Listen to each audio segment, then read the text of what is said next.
T20 ലോകകപ്പിലെ India west Indies super 8 പോരാട്ടത്തിനായി ആവേശത്തോടെ കാത്തിരിക്കുകയാണ് ക്രിക്കറ്റ് ആരാധകർ. കൊൽക്കത്തയിലെ ഈഡൻ ഗാർഡൻസിൽ മാർച്ച് 1-നാണ് മത്സരം നടക്കുന്നത്. ദക്ഷിണാഫ്രിക്കയ്ക്കും ഇംഗ്ലണ്ടിനും ന്യൂസിലാൻഡിനും പുറമെ സെമി ഫൈനലിൽ കടക്കുക ആരെന്ന് തീരുമാനിക്കുന്നതിൽ ഈ മത്സരത്തിലെ പ്രകടനം നിർണായകമായി മാറും. ഇന്ത്യ ജയിച്ചാൽ ഇന്ത്യയും വെസ്റ്റ് ഇൻഡീസ് വിജയിച്ചാൽ വെസ്റ്റ് ഇൻഡീസും സെമിയിലെത്തും.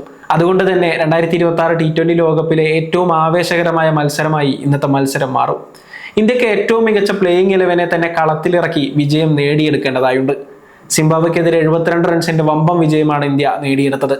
എന്നാൽ വിൻഡീസിനെതിരെ ഇങ്ങനെയൊരു വിജയം നേടാൻ അത്ര എളുപ്പമല്ല. വാലറ്റം വരെ ബാറ്റിംഗ് കരുത്തും ശക്തമായ സ്പിൻ പേസ് നിരയുമുള്ള വിൻഡീസ് ഇന്ത്യക്ക് കടുത്ത വെല്ലുവിളി ഉയർത്താൻ ശേഷിയുള്ളവരാണ്.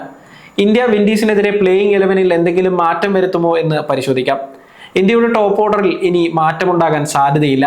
അഭിഷേക് ശർമ്മ, സഞ്ജു സാംസൺ കൂട്ടുകെട്ട് ഓപ്പണിംഗിൽ തുടർന്നേക്കും. രണ്ടുപേരും ചേർന്ന് ഓപ്പണിംഗിലേക്ക് എത്തിയപ്പോൾ ഇന്ത്യയുടെ പ്ലേയിങ് 11 കൂടുതൽ സന്തുലിതമായി മാറിയിരുന്നു. ഇടങ്കയ്യൻ വലങ്കയ്യൻ കൂട്ടുകെട്ടിലേക്ക് വന്നതോടെ ഇന്ത്യയുടെ ടോപ്പ് ഓർഡറിലെ പ്രശ്നങ്ങൾക്കും ഏറെക്കുറെ അവസാനമായി. 3-ാം നമ്പറിൽ ഇഷാൻ കിഷനും ആക്രമിച്ച് കളിക്കുന്നുണ്ട്. അതുകൊണ്ട് തന്നെ ഇന്ത്യ ഇനി ടോപ്പ് ഓർഡറിൽ മാറ്റം വരുത്താൻ യാതൊരു സാധ്യതയുമില്ലെന്ന് പറയാം. 4-ാം നമ്പറിൽ ക്യാപ്റ്റൻ സൂര്യകുമാർ യാദവാണ് കളിക്കുന്നത്. സൂര്യയും ഇപ്പോൾ മികച്ച രീതിയിൽ കളിക്കുന്നത് ഇന്ത്യക്ക് കരുത്താകുന്ന ഘടകമാണ്. 5-ാം നമ്പറിൽ ഹാർദിക് പാണ്ഡ്യയും ഫോമിലേക്ക് എത്തിയിട്ടുണ്ട്.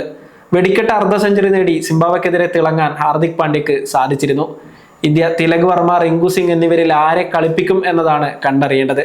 തിലക് വർമ്മ സിംബാബ്വെക്കെതിരെ വെടിക്കെട്ട് ബാറ്റിംഗ് പ്രകടനം പുറത്തെടുത്തിരുന്നു.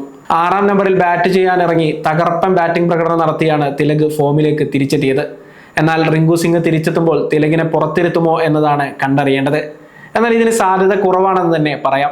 7-ാം നമ്പറിൽ ശിവം ദുബെ തുടരും. ബൗളിംഗിൽ ദുബെ നിരാശപ്പെടുത്തുന്ന പ്രകടനമാണ് കാഴ്ചവെക്കുന്നത്.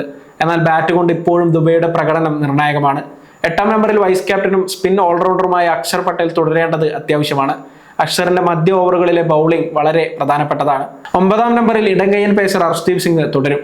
അർഷ്ദീപ് പവർ പ്ലേയിലും ഡെത്ത് ഓവറിലും മികവ് പുറത്തെടുക്കുന്നത് ഇന്ത്യയുടെ പ്രതീക്ഷ ഉയർത്തുന്ന ഘടകമാണ്. 10-ാമനായി ജസ്പ്രീത് ബുംറ ഉണ്ടാകും. വിൻഡീസിനെതിരെ ബുംറയുടെ പ്രകടനം ഇന്ത്യയെ സംബന്ധിച്ച് വളരെയധികം നിർണായകമാണ്. ബുംറ മികച്ച ഫോമിലേക്ക് എത്തിയാൽ വിൻഡീസ് ബാറ്റിംഗ് നിരയെ വിറപ്പിക്കാൻ ഇന്ത്യക്ക് സാധിക്കും.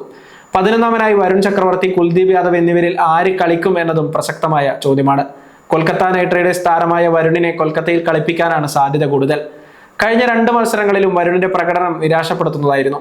എങ്കിലും ഇന്ത്യ കുൽദീപിനേക്കാൾ ഇപ്പോൾ വരുണിനെ വിശ്വസിക്കാനാണ് സാധ്യത കൂടുതൽ. ഇന്ത്യയുടെ സാധ്യത പ്ലേയിങ് 11 എങ്ങനെയാണെന്ന് ഒരു തവണ കൂടി പറയാം. സഞ്ജു സാംസൺ, അഭിഷേക് ശർമ്മ എന്നിവർ ഓപ്പണർമാരാകും. ഇഷാൻ കിഷൻ, സൂര്യകുമാർ യാദവ്, ഹാർദിക് പാണ്ഡ്യ എന്നിവർ തുടർന്ന് ബാറ്റ് ചെയ്യും.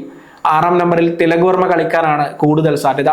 ശിവം ദുബെ, അക്ഷർ പട്ടേൽ, അർഷ്ദീപ് സിംഗ്, ജസ്പ്രീത് ബുംറ എന്നിവരും ടീമിലുണ്ടാകും. സ്പെഷ്യലിസ്റ്റ് സ്പിന്നറായി വരുൺ ചക്രവർത്തിയും കളിക്കും.